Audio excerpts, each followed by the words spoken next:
Another whole area of evidence that's often overlooked is the fact that there's many things we assume to be real that can't be proven in a scientific laboratory, like love, beauty, consciousness, or free will.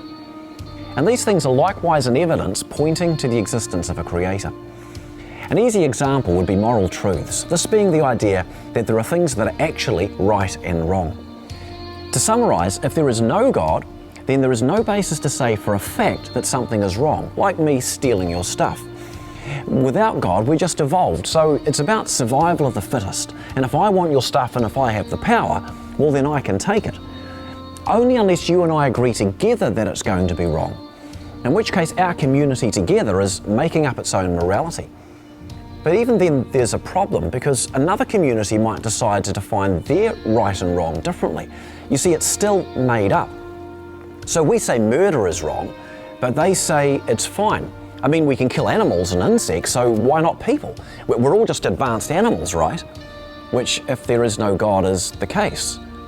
And this has real-time implications. For example, when Charles Darwin put out his book On the Origin of Species, which promoted the idea of no-God evolution, the full title is On the Origin of Species by Means of Natural Selection, or the preservation of favoured races in the struggle for life. The preservation of favoured races? What's a favoured race? You see, if God exists, then love and kindness and equality are important, because all people matter.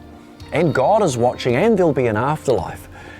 But if God doesn't exist, well, it's about survival of the fittest, which means it's about power, not love.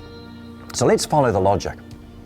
If there is a God, slavery is wrong, which is why it waited for Christians to battle against slavery, which they did against the tide of global culture to try to stop it. And just as they were trying to stop slavery in the 1800s, well, others were fueling it. The Melbourne Review in 1876 used Darwin's teachings on no-God evolution to justify the killing of the indigenous Aboriginals in Australia. The paper argued that the law of natural selection justifies exterminating the inferior Australian and Māori races, and the world is better for it, because failure to do so would actually be promoting the non-survival of the fittest. When told about the massacres, Darwin simply said that he did not know of a more striking example of the rise of a civilized over a savage race. Is this to say Charles Darwin was a bad man? The real point is, if there's no God, there's no such thing as bad. And in case you haven't picked up on it, Karl Marx with communism, Adolf Hitler with fascism, applied the very same beliefs and values, resulting in 100 million people murdered last century. And this point about morality is widely understood. Richard Dawkins, a current popular atheist, affirmed that if there is no God, then there is logically no design, no purpose, no evil, no good, nothing but pointless indifference. So I ask you, do right and wrong actually exist? Because they can only exist as realities if there is a God. Otherwise, it's just opinion. And these are some of the many reasons why many people believe in a creator God. It's called the inference to the best explanation. It's the idea that it's rational to follow where logic leads, even if you can't explain everything.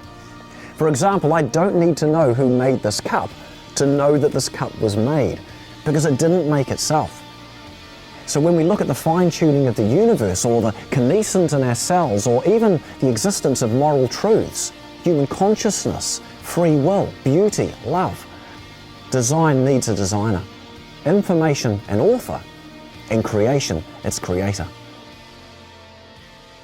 One of the most significant atheists to change his views in the light of these more recent evidences is Professor Antony Flew. In 2004, he unexpectedly stated that, in keeping with his lifelong commitment to go where the evidence leads, he now believed in a God. After months of soul-searching, he concluded that research into DNA had shown, by the almost unbelievable complexity of the arrangements which are needed to produce life, that intelligence must have been involved. He said, "I have been persuaded that it is simply out of the question that first living matter evolved out of dead matter and then developed into an extraordinarily complicated creature." So, what do you think the evidence says? These are reasons Christians believe Christianity to be true. In the next part of our series, we're going to look at history, because if this world is a reflection of the Creator, well, this world has both good and bad in it. So logically, the Creator is both good and bad, which is what many of the Eastern religions recognize and believe. But Christianity goes the other way. It says, no, God is good and separate to the evil and not responsible for evil, has a plan to end it, is powerful enough to do it, just not yet. Now that's a big claim, and if it were true, you could say that God should come down and actually explain that one to us. And as it happens, that's exactly what Christians believe God has done in our history.